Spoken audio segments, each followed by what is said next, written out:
Hello, welcome to my channel.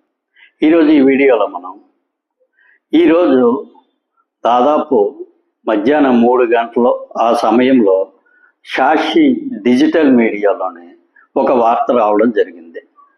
Shri Chandrababu Naidu గారు సడన్గా కనిపించకుండా పోయారు, ఆయన విదేశాలకు వెళ్ళిపోయారు.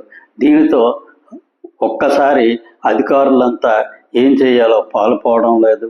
అదేవిధంగా తెలుగుదేశం నాయకులు, తెలుగుదేశం కార్యకర్తలు కూడా ఇదే విషయంగా చాలా తీవ్రంగా చర్చించుకుంటున్నారు అని డిజిటల్ మీడియాలో రావడం జరిగింది. దీని పూర్వపరాల గురించి మనం ఈ వీడియోలో తెలుసుకుందాం. ఇంతవరకు ఈ ఛానల్ సబ్స్క్రైబ్ చేసుకోకపోతే ప్లీజ్ ఈ ఛానల్ సబ్స్క్రైబ్ చేసుకోండి. ఈ ఛానల్ అభివృద్ధికి మీ వంతు సహకారం అందిస్తారని ఆశిస్తున్నాం. ఇక అసలు విషయంలోకి వెళ్తే ఈరోజు సాక్షి డిజిటల్ మీడియా, సాక్షి పత్రిక అనేది పూర్తిగా వైఎస్ఆర్సీపీకి సంబంధించిన పత్రిక, డిజిటల్ మీడియా. కానీ వాళ్ళు ఏదైనా రాసేటప్పుడు కొంతలో కొంతైనా సరే ఆలోచన చెయ్యాలి.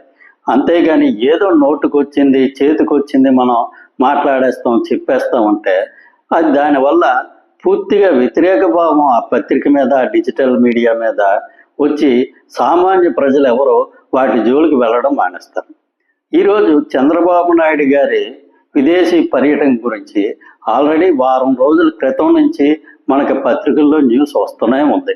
ఆయన జనవరి 4వ తేదీ వరకు లండన్ పర్యటనకి వెళ్తారని చెప్పి. అదీకాక ఈరోజు ఉదయాన్నే పత్రికల్లో కూడా రావడం జరిగింది.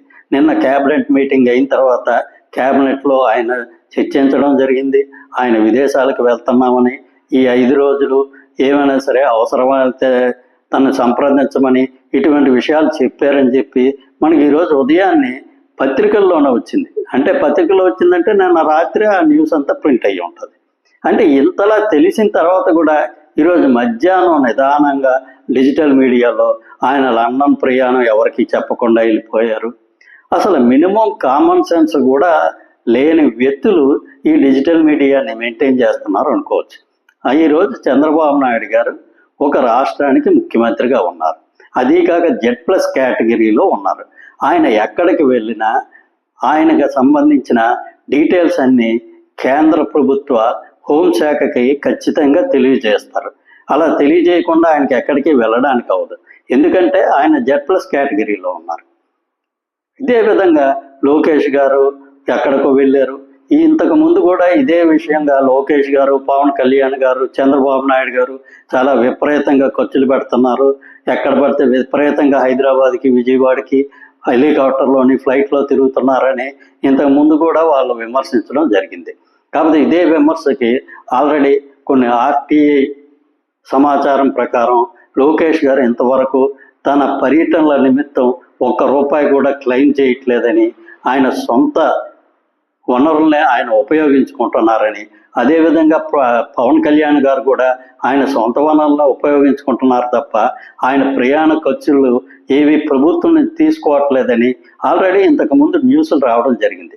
పదే పదే ఆ విషయం మాట్లాడడం వల్ల ఏదో సామెత చెప్పినట్టు గొర్రెని పట్టుకొని పదే పదే కుక్క అంటే అది జనాలు కుక్కని నమ్మేస్తారు అని అనుకుంటే అది చాలా అవివేకం. ఎందుకంటే ప్రజలు ఒకసారి నమ్ముతారు, అంతేగాని ప్రతిసారి అదే మాటని, అబద్ధాన్ని పదే పదే అలాగే చెప్తే ప్రతిసారి నమ్మేయడం జరుగుతుందా?